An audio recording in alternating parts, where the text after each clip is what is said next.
ইবনে মাজার 144 নম্বর হাদিস, রাসূলুল্লাহ সাল্লাল্লাহু আলাইহি সাল্লাম বের হয়েছে এক সাহাবীর বাসায় যাচ্ছে দাওয়াত খাওয়ার জন্য। হঠাৎ দেখে রাস্তার মধ্যে হুসাইনুন ইয়ালআবু ফিস সিক্কা, হযরত হুসাইন মদিনার অলিতে গলিতে খেলতেছে। সিক্কাতুন শব্দের অর্থ অলি গলি, বহুবচন সিকাত। তাহলে কে খেলতেছে? নাতি হুসাইন রাদিয়াল্লাহু তাআলা, ছোট মানুষ খেলতেছে রাস্তায়। যেই মাত্র নবীজি তার নাতিকে দেখলেন, সবার সামনে নবী চলে গেলেন, গিয়ে নবীজি হযরত হুসাইনকে ধরতে চায়। হযরত হুসাইন রাদিয়াল্লাহু তাআলা যখন দেখলেন তার নানা আসছে, কি করতে লাগলেন? ইয়াফিরুহা হুনা ওয়া ইয়াফিরুহা হুনা। হযরত হুসাইন একবার এদিকে পালায় আর একবার এদিকে পালায়, মানে নানা যেন ধরতে না পারে। নানাও বারবার এদিকে যায়, আবার হযরত হুসাইন এদিকে যায়, নবীজিও এদিকে যায়। একটু মাথায় আনেন তো, পৃথিবীর কোন মানুষটা কাকে ধরার চেষ্টা করতেছে? হযরত হুসাইন একবার ডানে যায়, নানাও ধরতে চায়, আবার যখন ধরতে যায় হযরত হুসাইন দৌড়ে আবার বামে যায়, নানা ধরতে দিব না। নবীও দৌড়াইতেছে পিছনে পিছনে। হাদিসে আসছে ইউলাইবু ওয়া ইউদাহিকু, নবীজি তার নাতির সাথে খেলতেছে এবং হাসতেছে দুজন। এক পর্যায়ে নবীজি হযরত হুসাইনকে ধরে ফেললেন, ধরে এক হাত রাখলেন থুতনির নিচে, আরেক হাত রাখলেন মাথার মাঝখানে, এইভাবে রেখে বললেন, হুসাইনুন মিন্নি ওয়া আনা মিন হুসাইন, হুসাইন আমার থেকে, আমি হুসাইনের থেকে।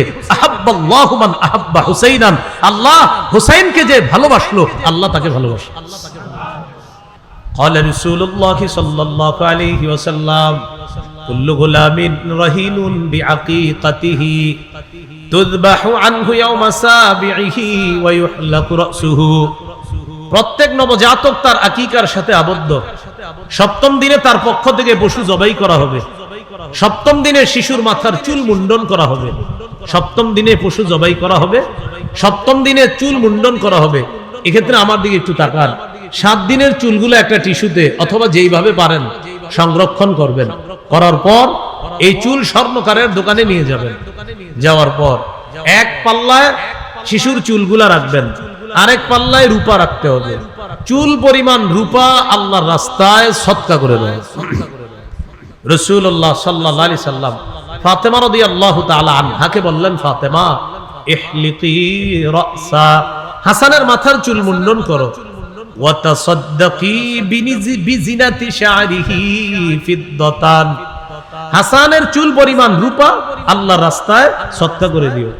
আলী রাদিয়াল্লাহু তাআলা আনহু বলেন, ফাওয়াজানতুহু ফাকানা ওয়াজনুহু দিরহামান আও বা'দা দিরহাম, আমি হাসানের চুল ওজন করলাম, তার চুলের পরিমাণ হলো 1 দিরহাম রূপা অথবা 1 দিরহামের কাছাকাছি রূপা। আমি এই পরিমাণ রূপা আল্লাহর রাস্তায় সদকা করে দিলাম। মাইকম্যান ভাই, আগে যেরকম কম ছিল আওয়াজ ওরকমই রাখেন, হ্যাঁ? আপনি কষ্ট নিয়েন না একটু। হ্যাঁ, তাহলে কয় নাম্বার গেল? 5 নাম্বার আকিকা করা, সপ্তম দিনে পশু জবাই করা, আর হলো সপ্তম দিনে এই মাথার চুল মুন্ডন করে চুলটা ওজন করে ওই পরিমাণ রূপা আল্লাহর রাস্তায় সদকা করে দেওয়া। আকিকার গোশত কে খাবে? আকিকার গোশত যার আকিকা, ওর মা বাবা ভাই বোন, গরিব আত্মীয় স্বজন, ধনী আত্মীয় স্বজন, 14 গোষ্ঠী খেতে পারবে। দাদা দাদি, নানা নানি, এমনকি কারো যদি সন্দেহ থাকে তাহলে ওর গোস্তটা ফ্রিজে রেখে দিবেন, বড় হইলে বলবেন নে তোর আকিকার গোস্ত তুই খা। কথার কথা, সন্দেহ করা যাবে না। হালালকে হালাল মনে করা এটা ঈমান, হারামকে হারাম মনে করা এটা ঈমান। হালালকে হারাম মনে করা কুফর, হারামকে হালাল মনে করা কুফর। আকিকার গোস্ত এটা হালাল, এটার মধ্যে কোনো সন্দেহ আনবেন না, ঈমানে খতরা এসে যাবে। এটা হলো বিশুদ্ধ বর্ণনা। শিথিল সনদের বর্ণনা, মানে সনদে দুর্বলতা আছে, এরকম সনদের বর্ণনায় আছে সপ্তম দিনে না পারলে 14তম দিনে আকিকা করা, শিথিল বর্ণনা। 14তম দিনে না হলে 21তম দিনে আকিকা করা, এটাও শিথিল বর্ণনা। বিশুদ্ধ বর্ণনা সপ্তম দিনে আকিকা করা। কয় নাম্বার হলো? 5 নাম্বার। 6 নাম্বার অধিকার শিশুর সুন্দর নাম রাখা। আব্দুল্লাহ ইবনে আব্বাস রাদিয়াল্লাহু তাআলা আনহুমার বর্ণনা, তিনি বলেন, ক্বালু ইয়া রাসূলুল্লাহ ক্বাদ আলিমনা হাক্কাল ওয়ালিদি ফামা হাক্কুল ওয়ালাদ, মা বাবার অধিকার আমরা জানি, সন্তানের কি অধিকার আমাদেরকে একটু জানায় দেন। ফাকালা রাসূলুল্লাহ সাল্লাল্লাহু আলাইহি ওয়াসাল্লাম আইয়ুহসিনা ইসমাহু ওয়া ইউহসিনা আদাবা, সন্তানের জন্য মা বাবার করণীয় হলো সন্তানের সুন্দর নাম রাখা আর তাদেরকে সুন্দর শিষ্টাচার শিক্ষা দেওয়া। আবু দাউদ 4949 নম্বর হাদিস। ক্বালা রাসূলুল্লাহ সাল্লাল্লাহু আলাইহি ওয়াসাল্লাম আহাব্বুল আসমাই ইলাল্লাহ আব্দুল্লাহ ওয়া আব্দুর রহমান। রাসূলুল্লাহ সাল্লাল্লাহু আলাইহি সাল্লাম বলেন, আল্লাহর কাছে সর্বাধিক পছন্দের নাম হলো আব্দুল্লাহ, আব্দুর রহমান। সর্বাধিক পছন্দনীয় নাম আব্দুল্লাহ, আব্দুর রহমান। এখন আপনাদেরকে আমি একটা হাদিস শোনাবো। এই হাদিস শোনার পর আপনারা সিদ্ধান্ত নেবেন যে একটা নাম সুন্দর রাখা কতটা জরুরি। সহিহ বুখারী 6193 নম্বর হাদিস। এই হাদিসটা গল্পের মতো করে শুনেন, তারপরে বুঝবেন যে নাম অর্থবোধক হওয়া কতটা গুরুত্বপূর্ণ। সহিহ বুখারী 6193। সাঈদ ইবনুল মুসাইয়্যিব রাহিমাহুল্লাহ মদিনার শ্রেষ্ঠ আলেমদের একজন, তাবিঈ, বিখ্যাত তাবিঈ, ফকিহ। এই সাঈদ ইবনুল মুসাইয়্যিব রাহিমাহুল্লাহ বলেন, আমার দাদার নাম হাজান বা হাজনুন। যদি হাজনুন হয় অর্থ হলো শক্ত, আর যদি হাজান হয় অর্থ হলো দুঃখ। জায়ের উপরে জবর হলে অর্থ হবে দুঃখ, আর জায়ের উপর জজম হলে অর্থ হবে শক্ত। তা আমার দাদার নাম হয়তো হাজনুন, না হয় হাজানুন। আবার বলছি, জায়ের উপর জবর অথবা জজম, হাজান অথবা হাজনুন। তাহলে হাজান হলে নামের অর্থ হবে দুঃখ, আর হাজনুন হলে অর্থ হবে শক্ত। মানে কোনোটাই সুন্দর অর্থ না। আমার দাদা নবীজির কাছে গেছে। নবীজি আমার দাদাকে বললেন, মাসমুকা, তোমার নাম কি? আমার দাদা বললেন, আমার নাম হাজনুন বা হাজান। যদি বইলা থাকে আমার নাম হাজনুন অর্থ হবে শক্ত, আর যদি বইলা থাকে আমার নাম হাজান অর্থ হবে দুঃখ। নবীজি বললেন, এইটা কোনো নাম? দুঃখ। বল আনতা সাহলুন, তোমার নাম সাহলুন। তোমার নাম হাজনুন না, তোমার নাম সাহলুন। সাহলুন মানি সহজ, ঠিকঠাক, ওকে, নিরাপদ, সাহলুন। আর হাজনুন মানি, হাজনুন বা হাজান মানি দুঃখ, কষ্ট, শক্ত, বালা মুসিবত, যত বিপদ আছে এটার মানি হলো হাজান বা হাজনুন। তো নবীজি বললেন, নামটা পাল্টায়া সাহলুন রাখো। ওই ব্যক্তি জবাব দিলেন, মা আনা বিমুগাইয়িরিন ইসমান সাম্মানিহি আবি। আমার আব্বা আমার যেই নাম রাখছে এই নাম আমি পাল্টাইতে পারবো না। বর্তমান যুগে অনেক মানুষ আছে যারা বেদাত করে শুধু এই কারণে যে আমার আব্বা করছে 20 বছর, আমার দাদা করছে 50 বছর, বাস এই কারণে উনি করে। উনি কিন্তু বুঝে এটা বেদাত। কেন করে? আব্বাই তো 20 বছর করছে। মানে ওনারে আপনি বুঝাইতে পারবেন কোরআন সুন্নাহ দিয়ে যে ভাই এটা কিন্তু বেদাত, উনিও মানে আসলে বেদাত। তো করেন কেন? কই যে আব্বাই 20 বছর করছে। আর আব্বাই করছে কেন? কই যে দাদাই করছে 50 বছর। তো আপনি কেন করেন? ঐতিহ্যটা ধরে রাখতেছে। কি ধরে রাখে? নবীজি বললেন নাম পাল্টাও, আব্বাই নাম রাখছে, পাল্টাও না। সাঈদ ইবনুল মুসাইয়্যিব বলেন, আমার দাদা নাম না পাল্টানোর কারণে আমাদের বংশে পরবর্তী প্রজন্ম থেকে প্রজন্ম শুধু দুঃখ কষ্ট লেগেই থাকতো দাদা নামটা না পাল্টানোর কারণে। দাদার নাম ছিল দুঃখ কষ্ট, আমাদের বংশে সব সময় দুঃখ কষ্ট লেগে থাকতো। এক নামের প্রভাব পরবর্তী প্রজন্ম ভোগ করছে। তাহলে বলেন, অর্থবোধক নামের প্রয়োজন আছে না নাই? সবাই বর্তমানে আলেমদের কাছে আসে নাম জানার জন্য, কয় হুজুর একটা আনকমন নাম বলেন। কি নাম? যদি বলেন Abu Bakr, old. Abu Hurairah, old. Ayesha, old. কিছু আনকমন বলেন।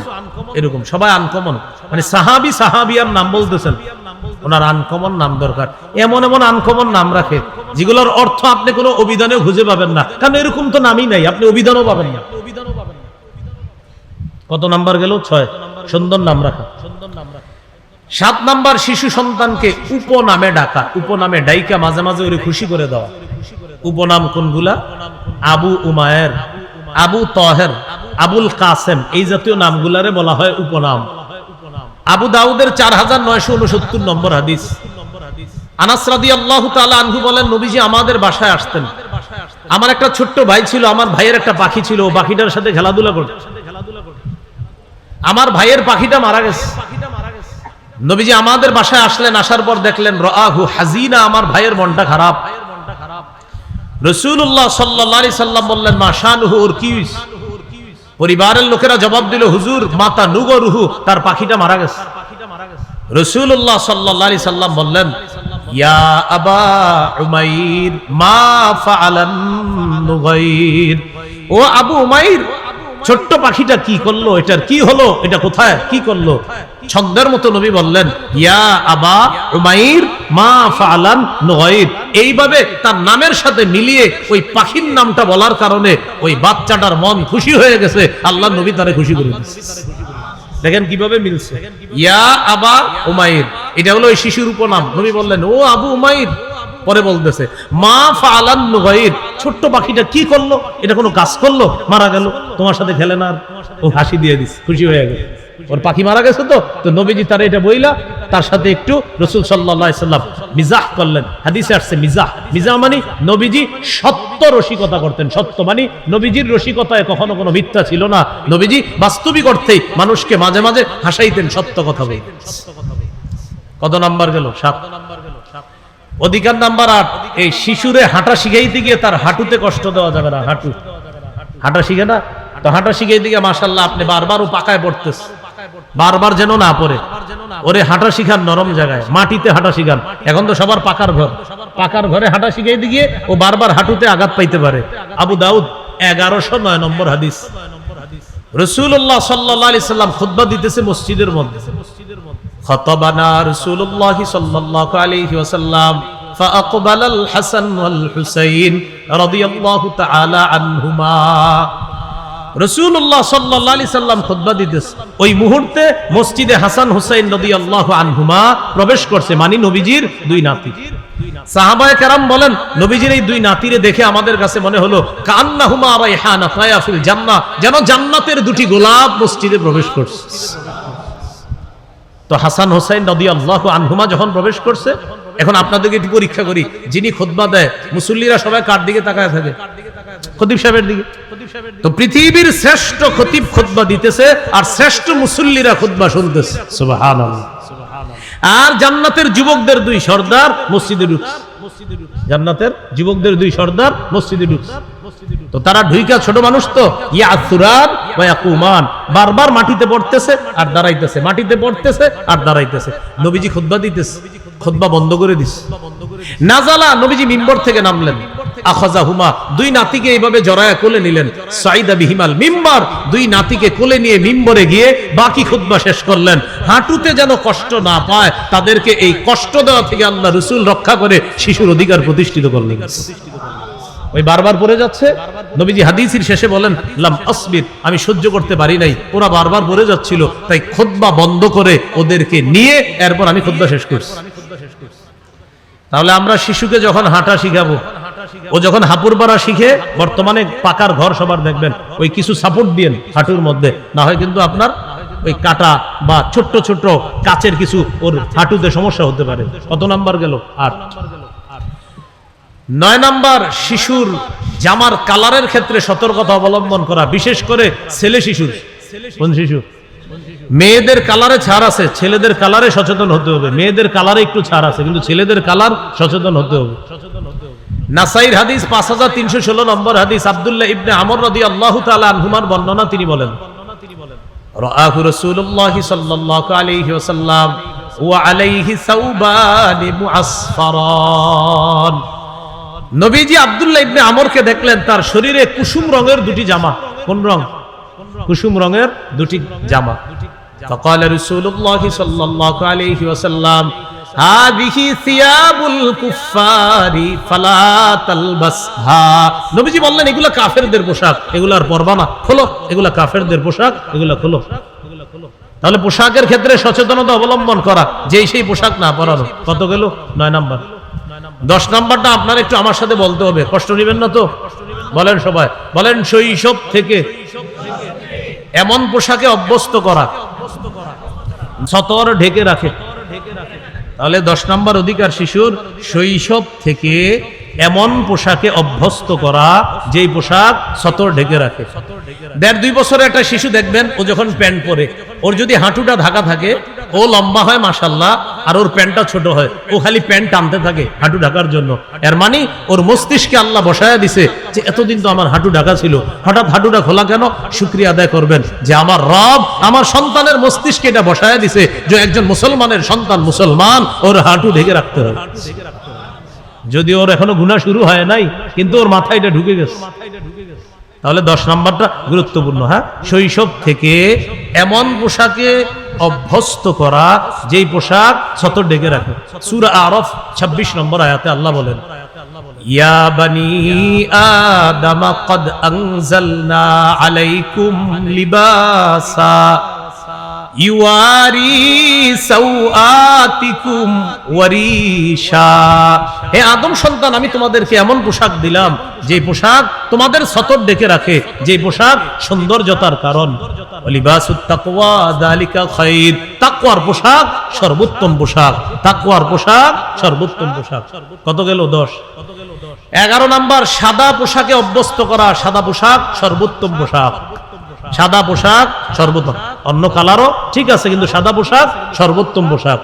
আবু দাউদের হাদিস 4061 নম্বর হাদিস। قال رسول الله صلى الله عليه وسلم البسوا من ثيابكم البياض فإنها خير ثيابكم وكفنوا فيها موتاكم।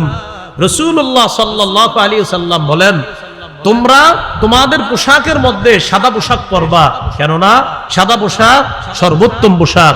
তোমাদের মধ্যে যারা মারা যায় মৃতদেরকেও সাদা পোশাক দিয়ে তোমরা কাফন দাফনের ব্যবস্থা করবা। হাদিস থেকে শিখলাম, জীবিতরা সাদা পোশাক, মৃতরাও সাদা পোশাক, জীবিতরাও সাদা পোশাক, মৃতরাও সাদা পোশাক। নবী বলেন, কেননা সাদা পোশাক সর্বোত্তম পোশাক। কত গেল? 11। 12 নাম্বারটাও গুরুত্বপূর্ণ, এটাও যদি একটু পারেন একটু আমার সাথে বলেন। বলেন, এমন পোশাকে অভ্যস্ত করা যেই পোশাক থেকে অহংকার প্রদর্শন না হয়। তাহলে শিশুকে এমন পোশাকে অভ্যস্ত করা যেটা থেকে অহংকার প্রদর্শন হবে না, এমন পোশাকে অভ্যস্ত করা। রাসূলুল্লাহ সাল্লাল্লাহু আলাইহি সাল্লাম বলেন, কুলু ওয়াশরাবু ওয়াতাসাদ্দাকু ওয়ালবাসু মা লাম ইউখালিতহু ইসরাফুন আও মাখিলা।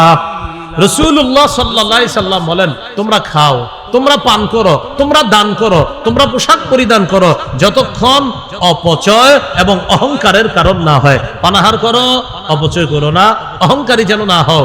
দান করো, দান যেন তোমাকে অহংকারী না বানায়। তোমরা পোশাক পরিধান করো, পোশাক পরিধান যেন তোমার অপচয়ের কারণ না হয় আর অহংকার প্রদর্শনের কারণ না হয়। কত গেল? 12। 13 নাম্বার, এটা একটু বলতে হবে, বলবেন তো ইনশাআল্লাহ? বলেন, ছেলে শিশুকে রেশম থেকে, স্বর্ণ থেকে দূরে রাখা। আমি মেয়ে বলছি না, শুধু ছেলে। হ্যাঁ, বলেন, ছেলে শিশুকে রেশম থেকে, স্বর্ণ থেকে দূরে রাখা। হ্যাঁ, এটা গুরুত্বপূর্ণ কথা। قال رسول الله صلى الله عليه وسلم وحل الذهب والحرير لأناس أمتي وحرم على ذكورها। রাসূলুল্লাহ সাল্লাল্লাহু আলাইহি সাল্লাম বলেন, আমার উম্মতের মেয়েদের জন্য রেশম হালাল, স্বর্ণ হালাল। আমার উম্মতের ছেলেদের জন্য রেশম হারাম, স্বর্ণ হারাম। আমার উম্মতের ছেলেদের জন্য রেশম হারাম, স্বর্ণ হারাম। মেয়েদের জন্য রেশম হালাল, স্বর্ণ হালাল। প্রশ্ন আসবে আপনাদের, হুজুর ছোট মানুষের কি কোনো গুনাহ হবে? না, গুনাহ হবে না, কিন্তু ওরে অভ্যস্ত করেন না। ও যদি আস্তে আস্তে অভ্যাস তৈরি হয়ে যায়, এজন্য ওকে শৈশব থেকে স্বর্ণ থেকে দূরে, রেশম থেকে দূরে। বাস কে কি বললো শোনা দরকার নাই, আমরা ইনশাআল্লাহ এই কথা পালন করবো ইনশাআল্লাহ। মনে থাকবে তো ইনশাআল্লাহ? বলেন, কারণ আমরা কি মুসলমান। বলেন, আমরা কি? আমার সন্তান কার সন্তান? বাস আমার সন্তানকে আমি ইসলামী সভ্য, ইসলামী আদর্শ অনুযায়ী আমি আমার সন্তানকে বড় করব, একজন সভ্য সন্তান হিসাবে গড়ে তুলব ইনশাআল্লাহ। 14 নাম্বার, শিশু সন্তানকে, এটা বলার আগে একটু আল্লাহু আকবার বলে নি সবাই। বলেন আল্লাহু আকবার।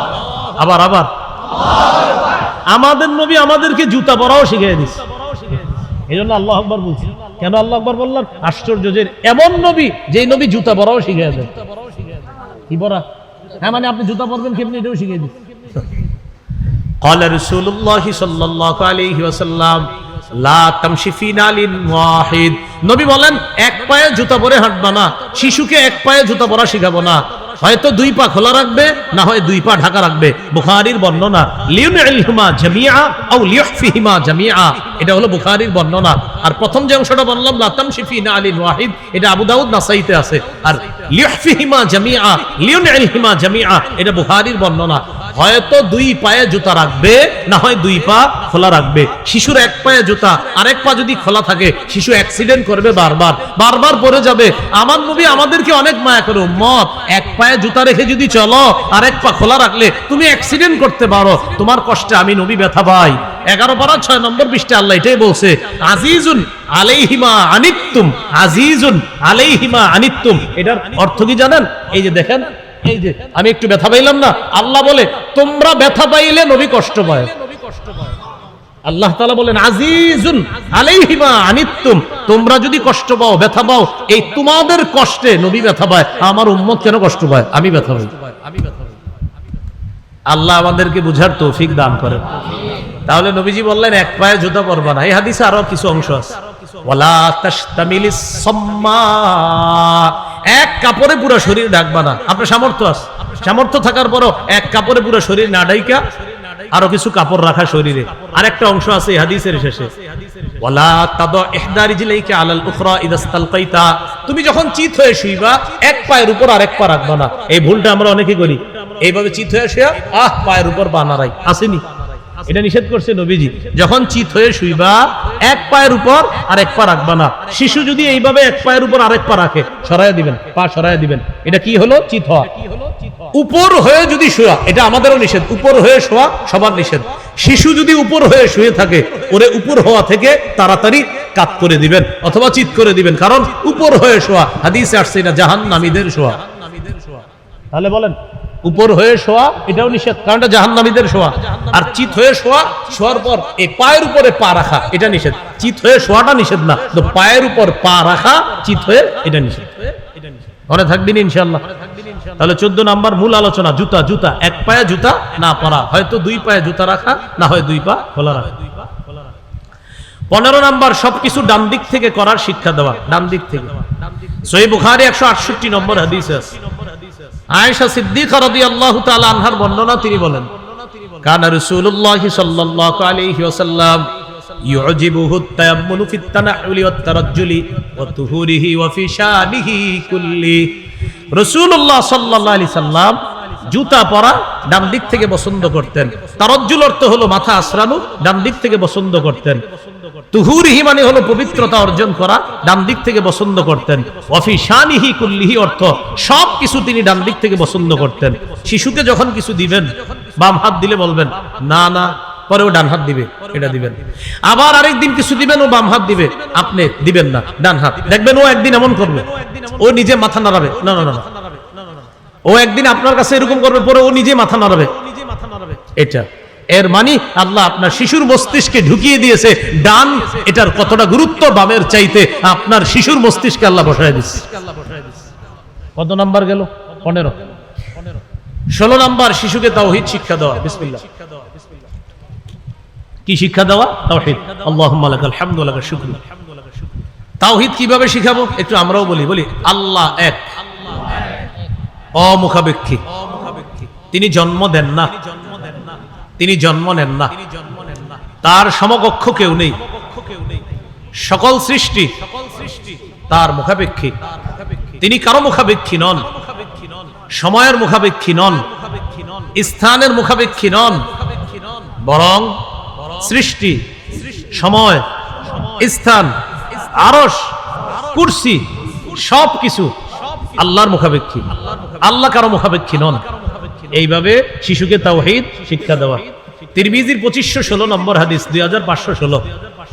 আব্দুল্লাহ ইবনে আব্বাস রাদিয়াল্লাহু তাআলা আনহুমাকে রাসূল সাল্লাল্লাহু আলাইহি সাল্লাম তাওহীদ শিখায় কিভাবে দেখেন। এই বৎস শোনো, নবীজি বলতেছে বৎস শোনো, আমি তোমাকে কিছু শিখিয়ে দেই, তুমি মনে রাখবা। পরে বলতেছে ইহফাজিল্লাহ ইয়াহফাজকা, তুমি আল্লাহর বিধিবিধানগুলো রক্ষা করবা, আল্লাহ তোমাকে রক্ষা করবে। ইহফাজিল্লাহ তাজিদহু তুজাহাকা, তুমি সদা সর্বদা আল্লাহকে স্মরণে রাখবা, আল্লাহ তোমাকে বিপদে আপদে সাহায্য করবে। এরপরে কি বলে দেখেন, ইযা সাআলতা ফাসআলিল্লাহ, যখন তুমি চাইবা আল্লাহর কাছে চাইবা। বলেন না সবাই, যখন চাইবা, আবার যখন চাইবা। ওয়া ইযা ইসতাআনতা ফাসতাইন বিল্লাহ, যখন সাহায্য প্রার্থনা করবা আল্লাহর কাছে সাহায্য প্রার্থনা করবা। ভাইয়ারা ছোটবেলা থেকে শিশুকে শিখিয়ে দিতে পারবো তো ইনশাআল্লাহ। কত গেল? 16 তাওহীদ শিক্ষা দেওয়া। 17 নাম্বার ঈমানি তরবিয়ত শিখানো। কি তরবিয়ত? এবার আমার সাথে বলেন, বলেন ইমানি তরবিয়তের মধ্যে শ্রেষ্ঠ তরবিয়ত নামাজ। বলেন যেটা আগের আলোচক আলোচনার শেষের দিকে বলেছেন, উনি বলেছেন না শেষের দিকে, মুরু আওলাদাকুম বিসসালাত, এই হাদিস না বললেন? আপনারা ভুলে গেছেন। কি শ্রোতা কি আমি ছিলাম না আপনারাও ছিলেন? আমি কিন্তু বলার চেয়ে শ্রোতা ভালো, মানে আমি যে বলতে পারি এটা কেমন পারি এটা আল্লাহ তাআলা যতটুকু যোগ্যতা দেয় বলে, কিন্তু শ্রোতা আলহামদুলিল্লাহ খুব ভালো, একদম যা বলবে পুরোটাই শোনাই দিতে পারবো ইনশাআল্লাহ, মানে শ্রোতা ভালো। আমার ফজলু ভাই যা যা বলছে আমি আসার পরে আপনাদেরকে কিন্তু এটা বলতে পারবো, যা বলছি এটা না পারলেও যা শুনছি এটা বলতে পারবো ইনশাআল্লাহ। তো উনি শেষের দিকে না আপনাদেরকে বললেন যে ভাই হিজরতের কি কি শিক্ষা, তো শেষে বলতে বলতে উনি কোরআনের শিক্ষার আলোচনায় বলছিলেন যে কোরআন কখন শিখাইবেন, যে নামাজের আদেশ করার আগেই কোরআনটা শিখান। ভুলে গেছেন না? মনে পড়ছে? এই মনে পড়ছে, মাশাআল্লাহ। তাহলে ইমানি তরবিয়তের মধ্যে শ্রেষ্ঠ তরবিয়ত নামাজের তরবিয়ত। এখন ফজলু ভাইয়ের কথাটাই আসি। 7 বছর বয়সে সে ছেলেকে মেয়েকে নামাজের কথা বললেই কিন্তু সে শুনবে এমন না। 7 বছর বয়সের আগে থেকেই ও নামাজের কিছু শিক্ষা ওরে দিতে হবে। কিভাবে? মা মাঝে মাঝে শিশুর পাশে নামাজ পড়বে, শিশু ঘুমাইতেছে, মা তার পাশে নামাজে দাঁড়াবে, যেন চোখ খুলে হঠাৎ দেখে আম্মু কি করে, হঠাৎ দেখে নামাজ পড়ে, ও ফলো করবে মাকে। আপনি বাসায় যখন সুন্নত বিতির পড়েন, ওয়াজিব নামাজগুলো পড়বেন, তখন শিশুর পাশে মাঝে মাঝে নামাজ পড়বেন, দেখবেন 1.5-2 বছর বয়সে মাথায় টুপি দিয়ে আপনার পাশে দাঁড়ায় যাবে, পরনে কাপড় না থাকলেও হযরতের মাথায় টুপি থাকবে। ছোট মানুষ তো 1.5-2 বছর আপনার পাশে গিয়ে দাঁড়ায় যাবে, দাঁড়ায় এবার কি করবে, আপনার দিকে তাকাবে, কি করে দেখি বাবা, তো দেখে মুখ নড়ে, ও ঠোঁট নাড়ায়, ঠোঁট নাড়ার উপর কি করে, আপনি রুকুতে গেছেন, ও রুকুতে যায়, যাওয়ার পর আবার আপনার দিকে তাকাই ভাবে, দেখে কি আপনার ঠোঁট নড়ে, ও ঠোঁট নাড়ায়। সালাম ফিরানোর পর আপনি বসে বসে আঙ্গুলের কর গণতেছেন, আস্তাগফিরুল্লাহ, সুবহানাল্লাহ, আলহামদুলিল্লাহ এগুলো গণতেছেন, নো আপনার মুখ আর আঙ্গুলের করের দিকে তাকায় ও এমন করে। সুবহানাল্লাহ। শিশুর মস্তিষ্কে যদি এটা বসে যায়, আপনি একজন গর্বিত বাবা, আপনি একজন গর্বিত মা। এই শিশু যখন 7 বছর বয়সে যাবে, ওরে আপনি নামাজের কথা বললে অটোমেটিক শুনবে। সুবহানাল্লাহ। এটাই রাসূল সাল্লাল্লাহু আলাইহি ওয়াসাল্লাম বলেন, ক্বালা রাসূলুল্লাহ সাল্লাল্লাহু আলাইহি ওয়াসাল্লাম মুরু আওলাদাকুম বিসসালাহ ওয়া হুম আবনাউ 7 সিনিনা। তোমরা তোমাদের সন্তানদেরকে নামাজের আদেশ করো যখন তাদের বয়স 7 হয়। ওয়াদরিবুহুম আলাইহা ওয়া হুম আবনাউ 10 সিনিনা। যখন তাদের বয়স 10 তখন তাদেরকে মৃদু আঘাত করো, প্রয়োজনে হালকা আঘাত করো, সময় মতো নামাজ পড়া ওদেরকে আমরা শিখাবো। সূরা নিসার 103 নম্বর আয়াতে আছে, ইন্নাস সালাতা কানাত আলাল মুমিনিনা কিতাবাম মাওকুতা। সময় মতো মুমিনদের উপর নামাজ পড়া ফরজ, সময় মতো মুমিনদের উপর নামাজ পড়া ফরজ। তাহলে ইমানি তরবিয়তের মধ্যে শ্রেষ্ঠ তরবিয়ত নামাজ। এখানে আমরা যারা আছি, এই সবকটা আমি সব জায়গায় বলি, আজকে আমার সাথে বলেন, বলেন হাজারো ব্যস্ততার মাঝে সর্বাধিক গুরুত্ব দিব নামাজ। আবার বলেন হাজারো ব্যস্ততার মাঝে সর্বাধিক গুরুত্ব দিব নামাজ। মনে থাকবেন ইনশাআল্লাহ। ভাই যারা অফিসে চাকরি করেন, আপনার যে চেয়ারটা আছে সামনে লিখে রাখবেন, হাজারো ব্যস্ততার মাঝে আমার একটা গুরুত্বপূর্ণ কাজ হলো নামাজ।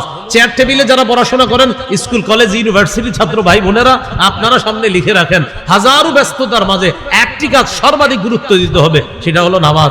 মা বোনরা যারা রান্না বান্নার কাজ করেন, আল্লাহর রাস্তে মাথায় কথাটা রাখেন, হাজারো ব্যস্ততার মাঝে সর্বাধিক গুরুত্ব দিতে হবে যে কাজটা, সেটা হলো বলেন ইনশাআল্লাহ। কত নাম্বার গেল? 17। 18 নাম্বার নামাজে শিশুর উপস্থিতি গুরুত্ব দেওয়া। 18 নাম্বার মসজিদে শিশু আসলে ওরে তাড়িয়ে না দিয়ে ওরে মসজিদে আটকানোর চেষ্টা করে। 7-8 বছর বয়সে যখন শিশু মসজিদে আসবে, অভিভাবকরা কি করবেন, একটা বুদ্ধি করবেন। আপনারা শিশুদেরকে একসাথে দাঁড় করাবেন না, ওদেরকে যদি একসাথে দাঁড়াতে দেন 5-6 জন, ওরা কিন্তু মসজিদে এলাকা রাখবে না, অন্যদিকে নিয়ে যাবে। এখানে একটা মসজিদ, এই মাঠের পাশে যে মসজিদটার নাম হলো মসজিদুত তাকওয়া। এখন মনে করো ওদেরকে যদি 5-7 জন একসাথে দাঁড় করান, ওরা কিন্তু একদম পুরো গন্ডগোল লাগাই দিবে। আপনারা কি করবেন অভিভাবকরা? একজনকে নিয়ে এক কোনায় দাঁড়াবেন, আরেকজনকে খাম্বার পাশে, আরেকজনকে নিয়ে দাঁড়াবেন আরেক কোনায়। দেখবেন আপনারা যখন রুকুতে যাবেন, ওরা ওদের নেটওয়ার্ক ঠিক রাখবে চারদিকে, কিন্তু দুষ্টামি করবে না, কারণ কাছাকাছি নাই তো। তাহলে এইভাবে ওদেরকে মসজিদে আটকানোর চেষ্টা করা। তাহলে 18 নাম্বার, শিশুকে তাড়িয়ে না দিয়ে শিশুর উপস্থিতি গুরুত্ব দেওয়া। রাসূলুল্লাহ সাল্লাল্লাহু আলাইহি সাল্লাম বলেছেন, ইযা আম্মা আহাদুকুমুন নাস ফালইখাফিফ, তোমাদের কেউ যখন মানুষের ইমামতি করবা 4 শ্রেণীর মুসল্লির প্রতি লক্ষ্য রেখে নামাজটা একটু সহজ করবা। বলেন তো ইমাম সাহেব কয় শ্রেণীর মুসল্লির প্রতি লক্ষ্য রাখবে?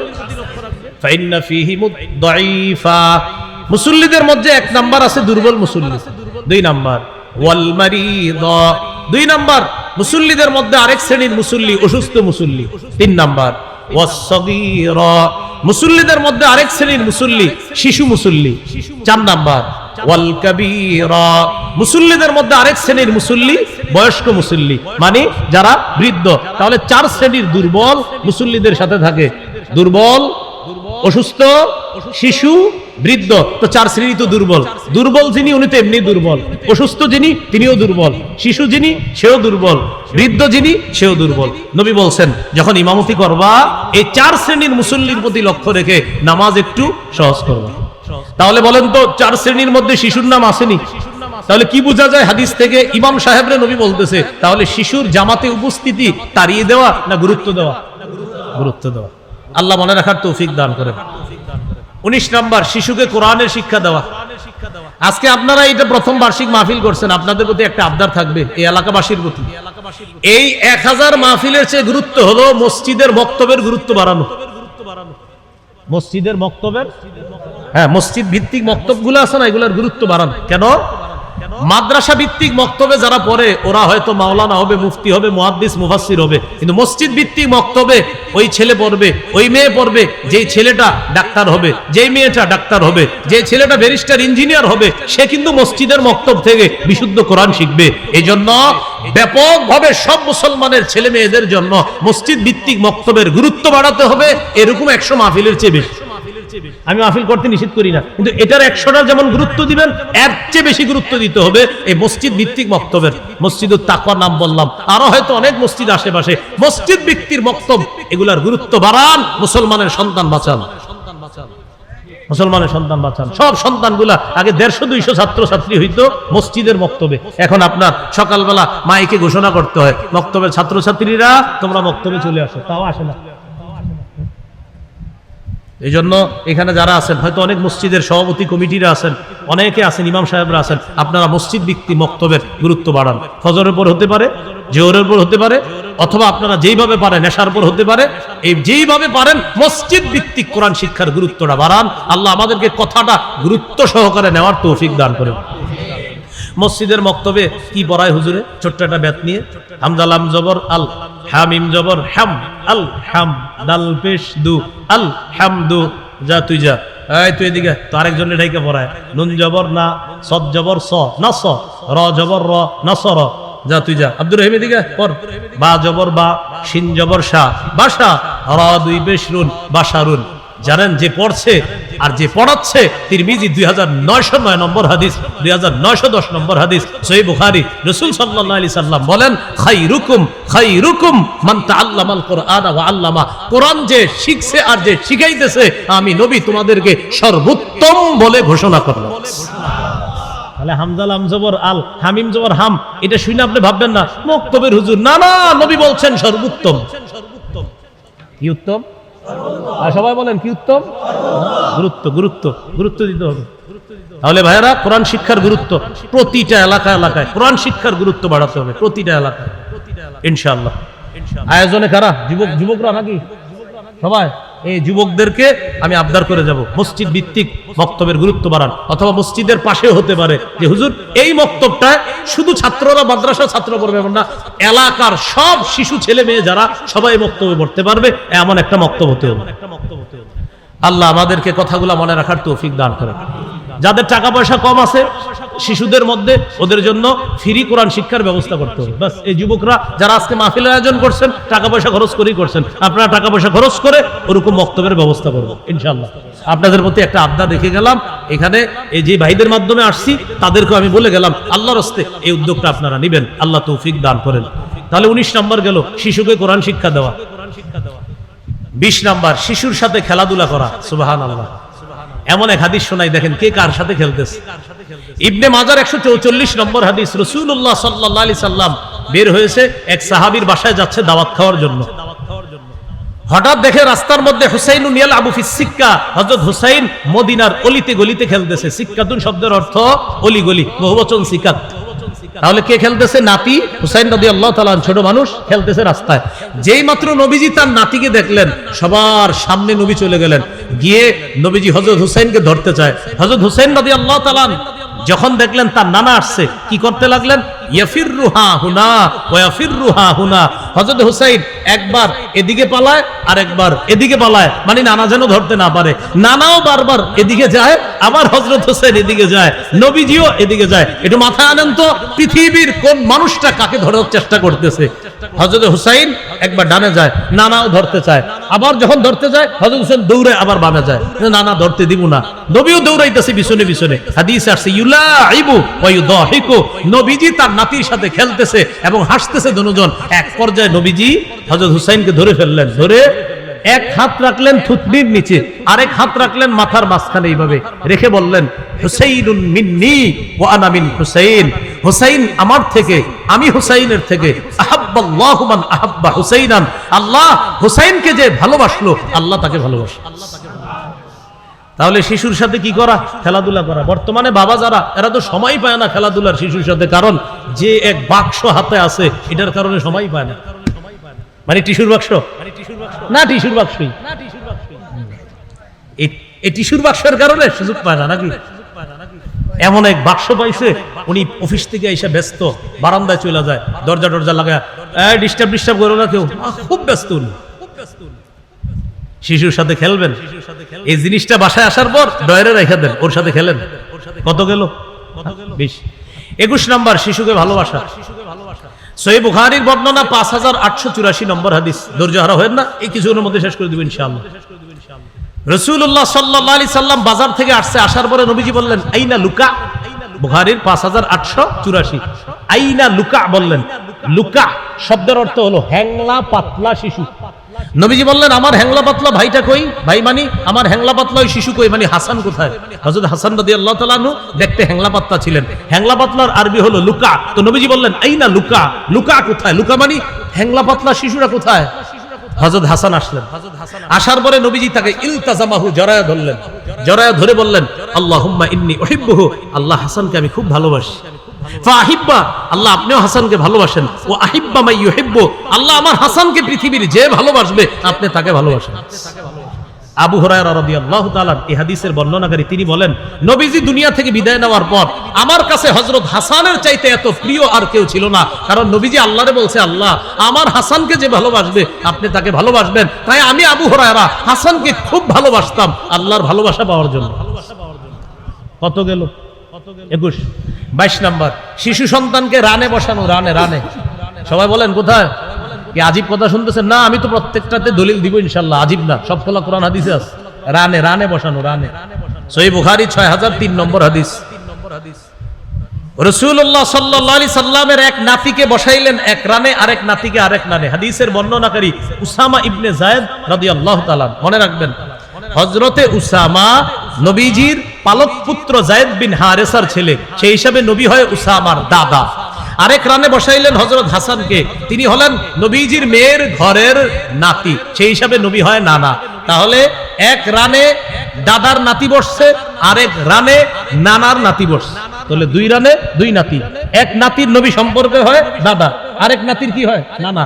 এটা কোনো কল্প কাহিনী না, সহিহ বুখারী 6003 নম্বর হাদিস। হযরত উসামা রাদিয়াল্লাহু তাআলা আনহু বলেন, এক রানে আমাকে বসাইলেন, আরেক রানে বসাইলেন হাসানকে। বসানোর পর কি করলেন? ইয়াজুম্মুহুমা, দুজনকে নবীজি এইভাবে বুকের সাথে মিলায়া বললেন, আল্লাহুম্মা আরহামহুমা ফাইন্নী আরহামুহুমা। আল্লাহ, আমি আমার এই 2 নাতিরে খুব মায়া করি, আপনিও আমার এই 2 নাতিকে খুব মায়া করবেন, খুব দয়া করবেন। তাহলে শিশুকে মাঝে মাঝে রানে বসায় বুকের সাথে জড়ায় বলবেন, আল্লাহ আমি আমার শিশুটাকে খুব মায়া করি, আপনি ওরে রহমের চাদরে আবদ্ধ করেন। সুবহানাল্লাহ। কত গেল? 22। 23 নম্বর, শিশুকে স্নেহ করা। আপনার শিশু ছাড়াও যত শিশু আছে সবাইকে একটু স্নেহ করবেন। কিছু মানুষ আছে সমাজে, আপনার এর চেহারার দিকে তাকান জানা, মানে উনি বলছে যে উনি এশিয়া মহাদেশ চালায়, আসলে কিন্তু উনি আপনাদের চা দোকানের সামনে বসে থাকেন, কিন্তু উনি বুঝায় যে উনি এশিয়া মহাদেশ চালায়। এর শিশু দেখলে ভয় পায়, রাস্তাঘাটে আসতে চায় না। এরকম করেন না। এই আজের আমার কাছে চেহারাটা বাদ দেন। শিশুরে দেখলে মন খারাপ থাকলে একটা হাসি দিবেন। শিশু যদি একটা হাসি দেয় আপনার দেখা, আল্লাহ খুশি হবে। তিরমিজির হাদিস 1920 নম্বর হাদিস 1920 قال رسول الله صلى الله عليه وسلم ليس منا من لم يرحم صغيرنا ولم يعرف شرف كبيرنا। যে শিশুকে স্নেহ করে না আর বড়দেরকে শ্রদ্ধা করে না সে আমাদের অন্তর্ভুক্ত না। যে শিশুকে স্নেহ করে না, বড়দেরকে শ্রদ্ধা করে না, বড়দের শ্রদ্ধার এটা রক্ষা করে না, সে আমাদের অন্তর্ভুক্ত না। তাহলে 23 নম্বর শিশুকে স্নেহ করা। 24 নম্বর শিশুকে চুমা দেওয়া। সহিহ বুখারীর বর্ণনা 5997 নম্বর হাদিস। হাদিসের বর্ণনাকারী সাহাবীর নাম আকরা ইবনে হাবিস। তিনি বলেন, ইন্নালি আশারাতাম মিনাল ওয়ালাদ মা ক্বাব্বালতু আহাদাম মিনহুম। আমার 10 জন সন্তান, আমি কাউরে কখনো চুমা দেই না। আমার 10 জন সন্তান, আমি কাউরে চুমা দেই না। নবীজি বললেন, এই তুমি কি বলো? জি হুজুর, 10 জন সন্তান, চুমু দেই না কাউকে। নবীজি বললেন, মান লা ইয়ারহাম লা ইউরহাম। যে মায়া করে না, দয়া করে না, তাকে দয়া করা হয় না। তুমি যদি তোমার শিশুকে দয়া না করো, মায়া না করো, তাহলে তোমার প্রতিও তো দয়া করা হবে না। তোমার সন্তান, শিশু সন্তানদেরকে চুমু দিবা, আদর করবা, এটা তাদের অধিকার। চুমা পাওয়া বাবার কাছ থেকে, মায়ের কাছ থেকে, এটা শিশুর অধিকার। কত গেল? 24। 25 নম্বর, মাঝে মাঝে ভালো কোনো খাবার খাইতে গেলে যদি শিশুর পছন্দনীয় খাবার আপনার কাছে থাকে, ওরে আগে দিবেন। দেওয়ার পর যদি পুরাটা খেয়ে ফেলো। আর যদি আপনারা কিছু দেয় মায়া করে, তো দিলেও খাইবেন, কিন্তু প্রথম ওরে দিবেন। নাও বাবা, ও খাবে। হ্যাঁ, এভাবে দিয়ে দিবেন ওরে। সহিহুল জামে হাদিসের কিতাব এখানে আসছে, একটু হাদিসটা শুনেন। উতিয়া রাসূলুল্লাহ সাল্লাল্লাহু আলাইহি সাল্লাম বিবাকুরাতিল ফাকিহা। বাকুরাতুল ফাকিহা অর্থ হলো গাছের প্রথম ফল। সাহাবা একরাম কি করতেন? গাছের প্রথম ফলটা বরকতান রাসূল সাল্লাল্লাহু আলাইহি সাল্লামকে হাদিয়া দিতেন। তো নবীজি ফলটা দেখে কি করতেন? দোয়া করতেন, আল্লাহ প্রথম ফলেও বরকত দাও, এই বাগানের শেষ ফলেও বরকত দাও। এটা বইলা কি করতেন? সুম্মা ইউতিহা মান ইয়াকুনু ইনদাহু মিনাস সিবিয়ান। নবীজির পাশে কোনো শিশু থাকলে ওই শিশুকে দিয়ে দিতেন, নাও তুমি খাও। সুবহানাল্লাহ। তাহলে শিশুকে খাবারের ক্ষেত্রে অগ্রাধিকার দেওয়া। কত গেল? 25। 26 নাম্বার, শিশুকে বালখিল্যতা করার সুযোগ দেওয়া। কিসের সুযোগ দেওয়া? বালখিল্যতা করার সুযোগ দেওয়া। আচ্ছা, এটা কাকে বলে? বালখিল্যতা করার সুযোগ দেওয়া কাকে বলে? দাড়ি ধরে টান দিবে, এই জামা ধরে টান দিবে, এটা রেখে বালখিল্যতা। শিশু কি করবে? আপনার টুপিটা টান দিবে, জামাটা টান দিবে। আপনার ক্ষতি না হওয়া পর্যন্ত ওরে চান্স দিয়েন, ও দুষ্টামি করুক। হাদিস শুনলে অবাক হবেন। সহিহ বুখারী 5993 নম্বর হাদিস। উম্মে খালেদ রাদিয়াল্লাহু তাআলা আনহার বর্ণনা, তিনি বলেন, আতাইতু রাসূলুল্লাহ সাল্লাল্লাহু আলাইহি সাল্লাম মা আবি। আমি আমার আব্বার সাথে নবীজির কাছে গেলাম। আমি ছোট্ট মানুষ। নবীজির কাছে যখন গেলাম, আলাইয়া কামিসুন আসফার, আমার গায়ে ছিল একটা হলুদ রঙের জামা। আমি আগেও বলেছি মেয়েদের ক্ষেত্রে কালারে ছাড়। তো মেয়ে বলেন, আমার গায়ে ছিল হলুদ রঙের জামা। নবীজি আমার গায়ে হলুদ রঙের জামা দেখে বললেন, সানা সানা। বলেন না একটু, সানা সানা মানে কি জানেন? যে আমরা দেশে বাংলাদেশে বলি আর কি, যে সুন্দর সুন্দর মানে সানা সানা। এটা হাফসি ভাষা, এটার আরবি হলো হাসানা হাসানা। সুন্দর সুন্দর, জামাটা সুন্দর। ছোট মানুষ তো, এই জন্য বলছি। তখন ওই মেয়েটা কি করলেন? উনি বলেন, ফাযাহাবতু আলআবু বিখাতামিন নুবুওয়া। আমি নবীর মোহরে নবুয়ত নিয়ে খেলা শুরু করলাম। নবীজির কাদের এখানে কবুতরের ডিমের মতো একটা মোহরে নবুয়ত আছে, যেটা নবী শেষ নবী হওয়ার দলিল। আমি কি করলাম? এটা নিয়ে খেলা শুরু করলাম। ফাযাজারনি আবি, আমার আব্বা ধমক দিছে। নবীজি বললেন, আরে কি হইছে, ধমক দিছে কেন? আপনার মোহর নিয়ে খেলতেছে। নবীজি বললেন, দাহা, আরে ছোট মানুষ, সুযোগ দাও, ও একটু খেলতে মজা পাইতেছে, খেলুক না। চিন্তা কর, নবীর মোহরে নবুয়ত, মেয়েটা খেলতেছে, তাও নবীজির সন্তান না, কিন্তু আরেকজনের সন্তান, ছোট্ট একটা মেয়ে নবীর মোহরে নবুয়ত নিয়ে খেলতেছে। বাবা ধমক দিছে। নবীজি বললেন, কি হইছে? দাহা, ছাড়ো, ও খেলুক। তাহলে কি শিখলাম? এইভাবে শিশুদেরকে মাঝে মাঝে একটু সুযোগ দেওয়া। কত গেল? 26। 27 নাম্বার, এটা সবাই বলতে হবে। বলেন, ভুলেও শিশুর সাথে মিথ্যা বলা যাবে না। ভুলেও মিথ্যা বললেন।